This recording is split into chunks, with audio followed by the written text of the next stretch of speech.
Perfect. So Steve, we reviewed this last week with the IBM position, but that's fine. We're going to review it again this week with the BA position. Go back to my transactions very quick. Let's go to analysis. Oh, let's just go to the notes. This wasn't the right date. It was February 11th. I entered this into the webinar portfolio, Steve, on 11/18.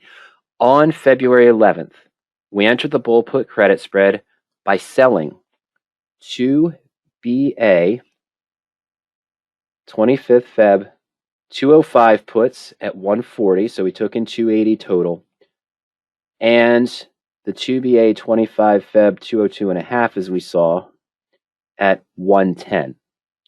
So we got in 280 and we paid out 220. Or essentially what we're looking at is a 30-cent net credit here on a 2.5 point spread, which I think was a 13% return. This was, I just entered this today, as you can see, in my actual portfolio, not the webinar portfolio, Steve. This was entered in on Tuesday, February 22nd, when the market pulled down, and we know why. I was able to catch it quick enough. The stock price was actually at 203.90, and remember, I'm short the 205, so it has now in the money. And what we did is at that time, we sold to close the 202.50s for 385. So now we're just left with a naked put at 205, and I bought the 207.50s at 635. So I'm paying essentially another debit of $2.50 for this transaction. But remember, I kept 30 cents up front of net credit. But let's see how that would work on the profit and loss chart, Steve, from the original, now that I've jotted down the numbers, to where we are right now. I'll just do it this way. All right, let's clear this out.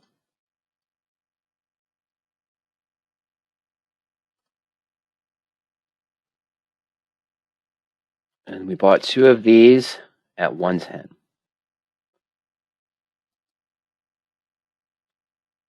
All right, so there is the initial bull put.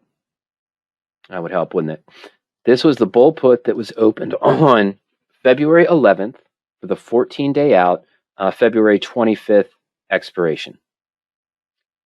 Not sure if that's, I think it's the 13th or the 14th. I'm sorry. Valentine's Day, February 14th. I'm sorry, Stephen. Monday, February 14th. Open this position 11 days to expiration, the 2-week out position for today, February 25th. Again, 2 contracts of each, but we get that 60 cents of net credit. Well, it was 30 cents net credit for just 1 contract, but that was a 13.6% return on Boeing. Stock price, oh, I forgot that, didn't I? I'm sorry. Stock price at the time of this trade, did I mark it down here? Was 221.07. All right, so on February 14th, it was at 221.07 when we opened the position. It matched my criteria from the default search. Now, it was getting close the whole time. Let's take a look.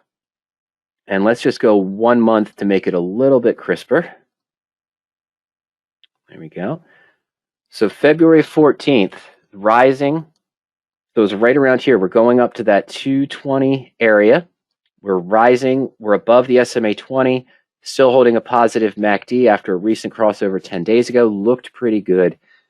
And then things in the world happened and things in the market happened. And you see this move here. And then you see this one here. And this was the day that it was done, that Tuesday, because the markets were closed on Monday. So Tuesday the 22nd, that's when the adjustment was made. I was still safe here. It had not hit my 1% rule on that Friday when it closed, Steve. It was the next Monday when everything, or Tuesday, I'm sorry, 22nd, when everything opened, that I had to manage this position. If you see it, if you look at it now, if I held the bull put credit spread open, this would be at 100% loss on the position. All right, so on the 22nd, stock drops below my short put strike price. It was between the strike prices with 203.90 dropping down to 203.50. And so what the pendulum adjustment does to repair, it works best if the stock is between the strike prices or a little bit below the short put strike price. If it's below both, the pendulum doesn't work anymore usually. If you're within 1 to 2 days to expiration, the pendulum doesn't really work as well as it does in other situations. rather than close out the bull put credit spread at this time, which would have been close to a 40 to 50% of the maximum loss on the position, 30 cents, so it would have been $220 or $440. So we probably would have been around 110, 120. We sold to close this option, which was now up to about 385, as we saw in the notes, and swung it up to the 207.50 strike. So what were we doing? We're doing one roll. We're moving only one option. We're leaving the 205 in place. So Steve, with one move, we're turning a bull put credit spread into a bear put debit spread on a stock that's falling in price. So now the 205 is still my pivot, whereas I wanted the stock to stay above it in the bull put credit spread. Now that it's showing me a different trend, one move converts it to a bearish position. Stock stays below 205. Essentially what happens is we're forced to buy shares of stock at 205. We have the right to sell it at 207.50. So we paid a debit into it now, but we get the 250 back. That's what the position turned out to be. Sorry about that. I had to switch accounts there. I don't know why the profit and loss chart didn't show that right. So we still sold this at 140, bought the other one at 110. The net debit was 440. Somehow I did a wrong number there, and I apologize.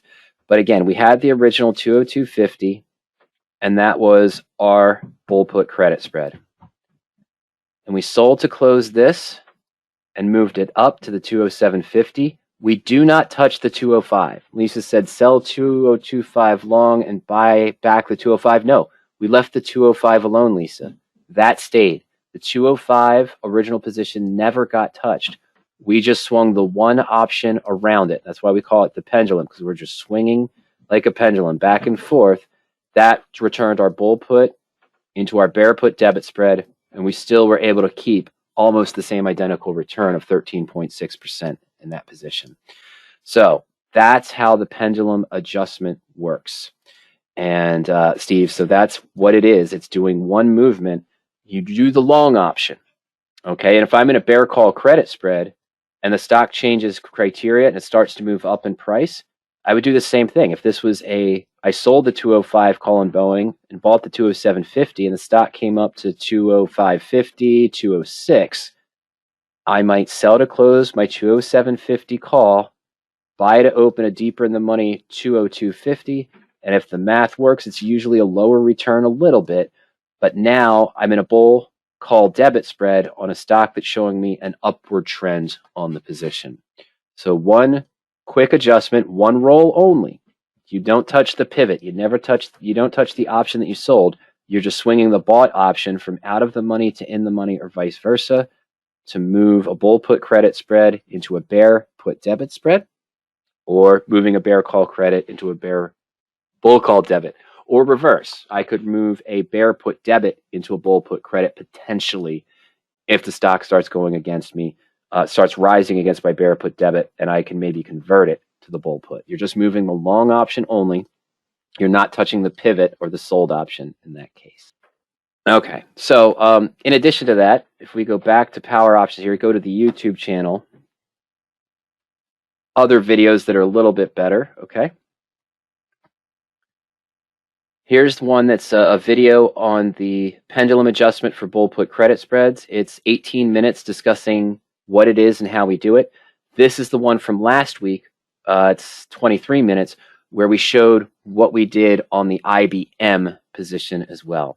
Now, that's one of many ways I might manage a bull put credit spread. I might have just closed it and converted it or done a bear call credit spread a week or two at a time if I was still bearish on BA going forward. I might have bought back the short and left the long open, which actually, if I did that at the time, you saw that the buyback cost was about $385 or so on Tuesday. You see Boeing here, it dipped all the way down due to the news and everything. It was trading around 190, 192 at one point, but it came back up. So if I had just bought back the short, the 205, and left the 202.50 open, if I could catch it here, it opened here and then it started to move back up. But if I could have caught it in this range, I just would have had the long 202.50 put with a cost basis of around 350, 360. So that might have profited here, but I would have had to close it quickly because I'm not going to have that same price here the next day. Today, of course, it moved back up. But if I had just closed the short leg on the bull put credit spread when that happened, because I was fearing the market was going to really turn down, that would have just left me with the long put, as we saw, probably a cost of about 350, 360. And I might have gotten that to a profit here, just leaving the put. But if I missed it, it didn't close it here, or that movement was too quick, then I was in a fair amount of trouble here because I'm going to have a loss on the position in that case.